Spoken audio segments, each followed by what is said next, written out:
Well, I think it really starts with realizing that you don't love yourself, that most people don't. Most people feel they're not good enough, that they haven't done it right, they won't do it right, they'll never be enough, and they're definitely not lovable.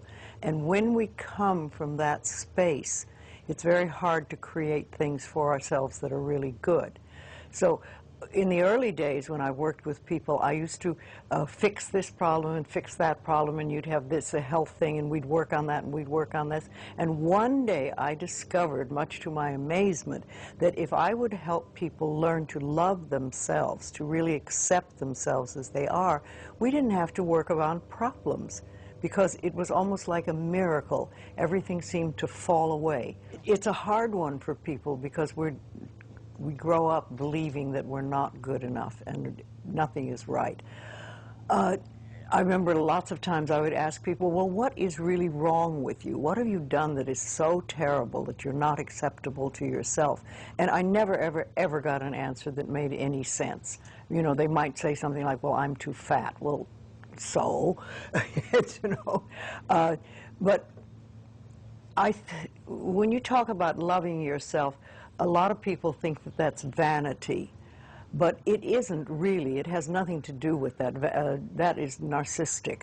But to really care for you and to acknowledge that you are an important being. It's almost like in the Bible they would say, you recognize that you are a child of God, that therefore you are perfect.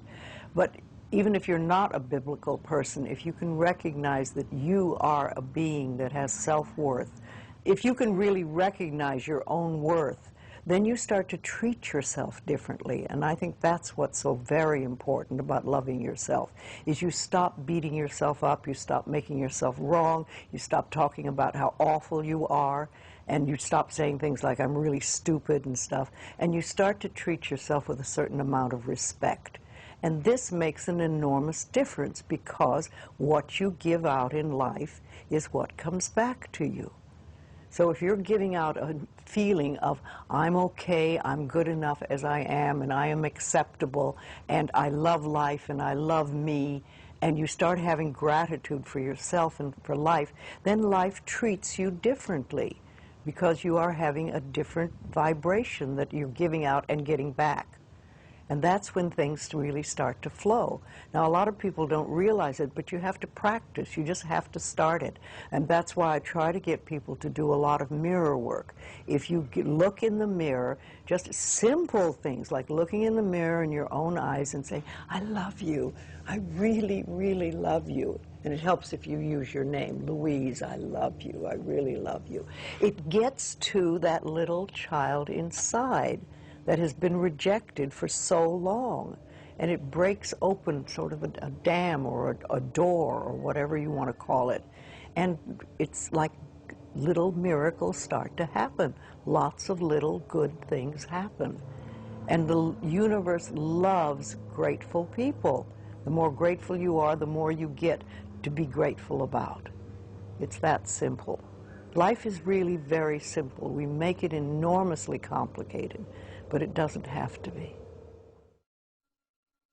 Everybody's on a journey from the time we're born till the time we leave. But when we go on a spiritual journey, it seems to be more conscious, and we begin to make conscious choices about life instead of just going on and getting up in the morning and doing our stuff and then going to bed. We begin to make conscious choices of our thoughts and our actions and even the foods we eat and things like that. And it's putting your foot on the pathway one step at a time. And some of us do very devious journeys, and we take lots of little side tracks, and we don't get very far, really. And some of us just are very conscientious about it and go one step after another and go closer to our pathway, which is really, to me, I think enlightenment is letting go of all the things we believe that are not benefiting us in life, or that are barriers to our life, to the good things in life, and to release them one by one and just think, I don't have to believe that anymore, or do I want to believe that anymore? And making a conscious choice. When we can understand that every single thing we believe has been a choice. And it may or may not be true. It can be true for you and not for you. Because it's your belief system and your belief system, and then I have my belief system. I say a lot. That may be true for you, it's not true for me. I may not say that out loud, but people are doing things or saying things, and I think that to myself a lot. And also, it has nothing to do with me. Whatever's going, that has nothing to do with me, because I'm under the law of my own consciousness. This is my pathway, and you have your pathway, you have yours, everybody does. So we're all on a journey, and I think the more conscientious we are about it, and the more conscious choices we make, the better our journey is, or the easier, or the swifter, or we get more goodies, or we have better health, all that stuff. When I was beginning to work with people in the early days, I paid very close attention to what people said, and it became a habit with me, and I still do. I listen to what people say more than, you know, the words they're using and everything, and so often I think, oh, if you just wouldn't use those words, if you just take those 3 words out of your vocabulary, because people use negative words a lot, the same ones over and over again. Yes, I hear words, much more than other people. What words would you take out of the vocabulary? Well, should to begin with. That's a big one.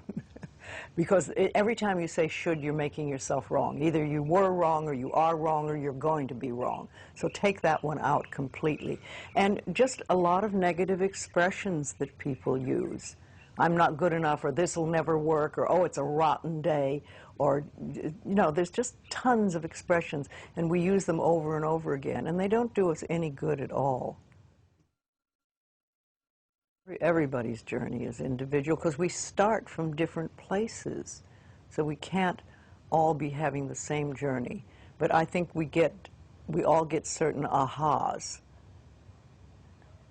and that's when we've sort of learned something. We say, oh, okay, and then if we can keep that, what we've learned, and practice it, then we've made another step and we can move forward.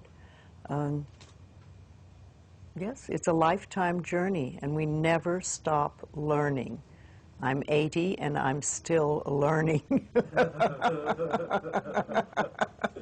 Though the lessons are easier now than they used to be. I like to think of it when we start, we have all these boulders in front of us on our pathway, and we start to get the boulders out of the way, and you finally get to the point where it's gravel.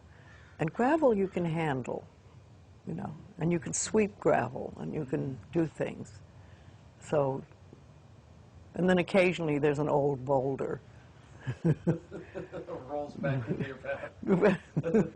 You think, oh, I thought I had that one, but not completely. And you know, also I think that when we learn lessons, we think, oh, I've learned that one, it'll never happen again, I've done that, and that's it. Well, how do you know you've done it unless it comes by once more and see how you react? Have you really learned it? Is it really nothing for you? Have you gone beyond that? Or are you going to go right back into the same old reaction? See, we're never wrong. That's what we need to learn that. We're always doing the best we can with the understanding and awareness and knowledge we have at that moment. I have a very firm belief that only good lies before me. And with that belief, it doesn't matter what comes, because it'll be only good. And I want it to be new and different and exciting and stuff. No, I'm in my 80s now, and new things are happening. So let it roll.